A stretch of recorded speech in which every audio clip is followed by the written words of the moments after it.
Shalom, perkenalkan nama saya Yonatan Lobelinekudi dari Prodi Manajemen NIM 28922505156. Di sini saya akan mempresentasikan materi pertemuan ke-7 dengan mata kuliah Manajemen Logistik.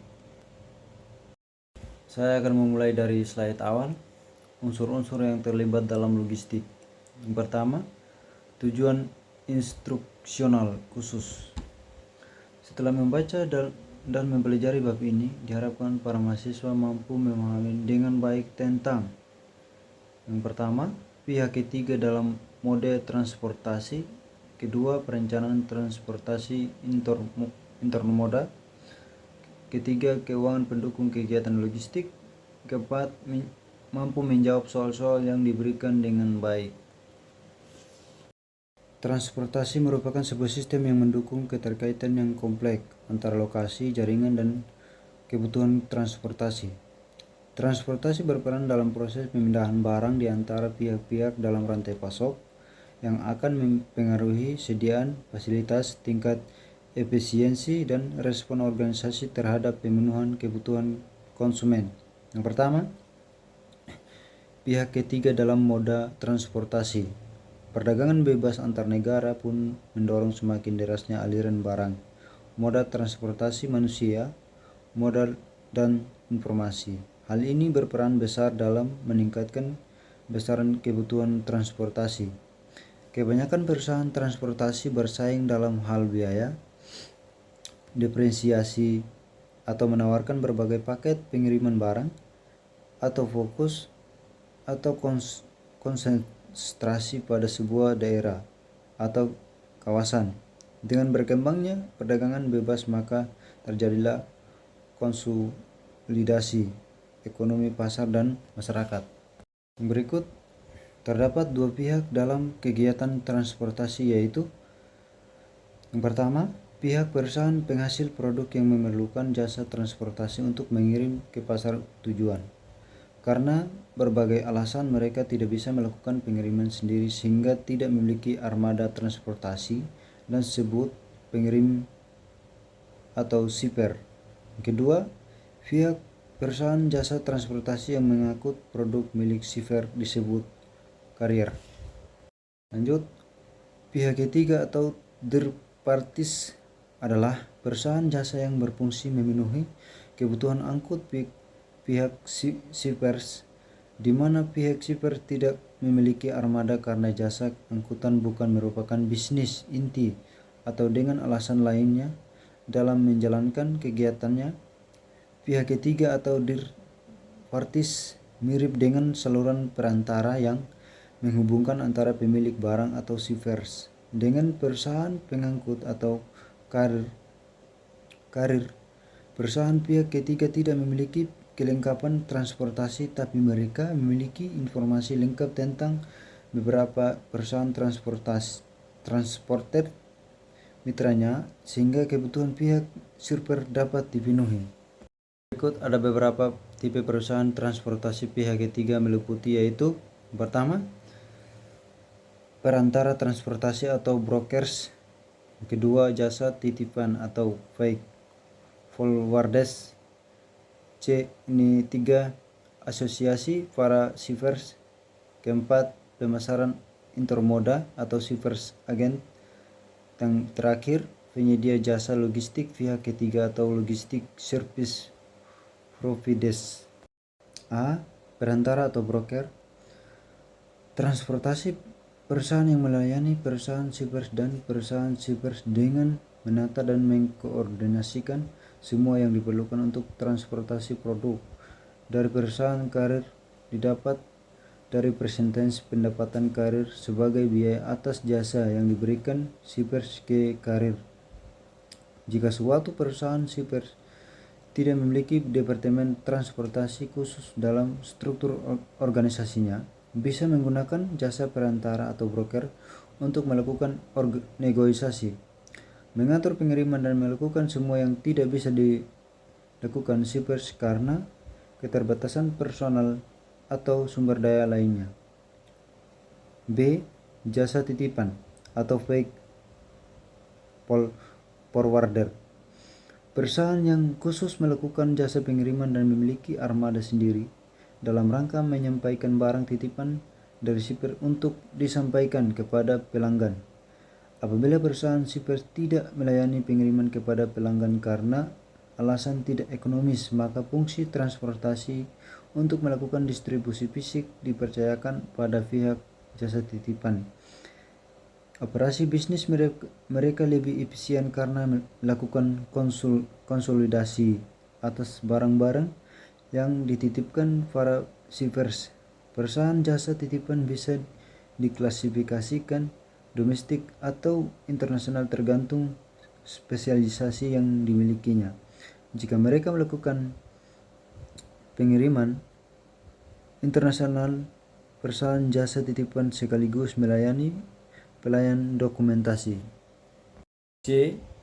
Asosiasi para shipper. Dalam operasinya hampir sama dengan perusahaan jasa titipan, tetapi dari sudut pandang otoritas regulasi memiliki perbedaan. Asosiasi para shipper diartikan sebagai kerjasama antar perusahaan shipper yang bersifat niraba atau non-profit yang mengkonsolidasi pengiriman kecil-kecil dan menggunakan alat angkut yang besar tapi hanya untuk anggarannya saja. Asosiasi para shipper bisa menggunakan moda truk atau kereta api. D. Pemasaran antar moda atau shipper agents. Tindakannya mirip dengan yang dilakukan para shipper, namun spesialisasi mereka adalah menyelenggarakan pelayanan trailer on flat car atau kontainer on flat car untuk para shipper. Laba diperoleh dari pembelian pelayanan TOVC atau COVC dalam jumlah besar dan dengan harga, dengan memperoleh diskon dan menjual kembali kepada para shipper pada jumlah kecil-kecil dengan harga duit yang lebih tinggi. E. Penyediaan jasa logistik pihak ketiga. Sektor ini sedang berkembang dengan pesat, di mana semua aktivitas logistik perusahaan dilakukan oleh pihak ketiga. Tidak hanya urusan transportasi melainkan pergudangan, operasi antar moda, jasa pergurusan kebabain, dan lain-lain. 2. Perencanaan transportasi intermoda. Perencanaan sistem transportasi intermoda merupakan sebuah proses yang melibatkan jaringan interaksi dan pergerakan antara beberapa moda transportasi untuk memberikan nilai tambah berupa perpindahan manusia dan barang secara efektif dan efisien. Perencanaan transportasi intermoda berfokus pada penyediaan jaringan fasilitas transportasi atau bandara udara, terminal bus, lokasi transfer barang, jaringan jalan raya dan jalan tol, kendaraan, peralatan pendukung seperti teknologi informasi, fasilitas dan dokumentasi, perpindahan barang dan manusia. Tahapan perencanaan sistem informasi intermoda. Pertama, membuat rencana jangka pendek dan perkiraan kebutuhan jangka panjang disesuaikan dengan pengembangan kebijakan dan pembangunan struktur suatu negara. Kedua, membuat rencana intermoda jaringan rute fasilitas. Ketiga, menyediakan fasilitas milik sendiri atau kontrak kerjasama dengan mempertimbangkan keuntungan dan kerugian menggunakan moda sendiri atau menyewa dari pihak lain, peraturan yang berlaku dan risiko, perawatan dan biaya fasilitas. 4. Menyediakan moda transportasi rumah lingkungan, fasilitas pergerakan manusia dan memindahkan barang yang aman dan hemat energi. Keuntungan: penyedia jasa transportasi memiliki program pelatihan karyawan yang baik, perusahaan tidak menyimpan inventory, tidak perlu merekrut atau melatih sopir, tidak perlu investasi di moda transportasi. Di samping itu, perusahaan harus mengenali nama baik dan kinerja perusahaan penyedia jasa transportasi sebelum mulai kerja sama. Kerugian: jam kerja tidak fleksibel dengan kebutuhan perusahaan, tapi diatur oleh perusahaan penyedia jasa transportasi. Nomor 3, biaya transport. Biaya transport dibagi menjadi biaya tetap atau fixed cost dan biaya variabel atau variable cost. Biaya tetap muncul ketika transportasi diadakan tanpa dipengaruhi oleh jumlah dan jarak perjalanan dan jenis barang yang dikirim. Biaya variabel bergantung pada jarak yang ditempuh. Isu biaya transportasi Indonesia terdiri dari yang pertama, peningkatan biaya investasi untuk seluruh moda transportasi sehingga kondisi sarana transportasi tidak seluruhnya baik. Kedua, kemacetan dan infrastruktur yang kurang memadai. Keempat, belum adanya standarisasi baku dan menentukan tarif transportasi. Yang terakhir, tidak meratanya pembangunan sehingga pengantaran barang antar lokasi tidak selalu maksimal. Cara efisiensi penggunaan BBM untuk transportasi darat di Indonesia adalah: yang pertama, memperbaiki perilaku mengemudi dari agresif menjadi defensif atau santun taat peraturan lalu lintas. Kedua, melaksanakan pengujian kendaraan layak jalan. Ketiga, menjaga kecepatan kendaraan yang konstan. Keempat, menghindari muatan berlebihan. Yang terakhir, menjaga tekanan angin ban yang sesuai dan menggunakan suku cadang yang masih layak. 4. Keuangan pendukung kegiatan logistik.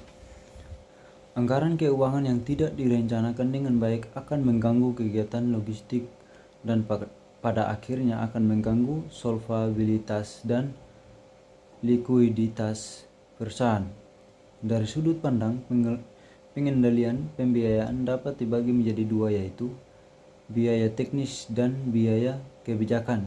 Biaya teknis adalah pengeluaran biaya atau sejumlah uang tertentu yang besarnya berhubungan erat dengan volume produksi. Contoh, biaya bahan baku, biaya tenaga kerja langsung dan sebagainya. Besarnya biaya teknis dapat ditentukan dengan pasti karena biaya tersebut dapat dimonitori melalui volume kegiatan perusahaan sehari-harinya. Biaya kebijakan adalah pengeluaran dengan kebijaksanaan manajemen dan tidak berhubungan dengan volume kegiatan produksi perusahaan. Contoh, biaya bagian pembukuan, biaya akuntansi, biaya administrasi, biaya personalia, dan sebagainya. 5. Kasus dan solusi.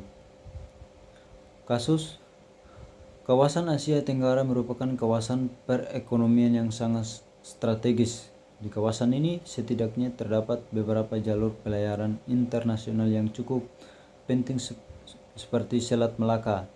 Lokasi Asia Tenggara pula sangat memungkinkan menjadi lokasi transit ataupun jalur pelayaran dan pengangkutan laut di dunia. Komponen pendukung transportasi adalah infrastruktur yang membutuhkan biaya pembangunan dan perawatan yang tinggi. Investasi awalnya membutuhkan peran pemerintah. Investasi dibutuhkan untuk membangun infrastruktur atau membesar kapasitas pelabuhan. Perdagangan bebas antar negara mendorong semakin derasnya aliran barang, moda transportasi, manusia, moda, dan informasi. Untuk itu menjadi pertimbangan pemerintah dalam membangun infrastruktur bahwa investasi yang dikeluarkan melalui anggaran negara akan meningkatkan ekonomi kawasan dan negara di masa depan akan dinilai lebih tinggi dari investasi awal. Oke, mungkin hanya itu saja presentasi dari saya. Mungkin ada kesalahan atau kekurangan kata dalam penyampaian materi, mohon dimaklumi. Terima kasih.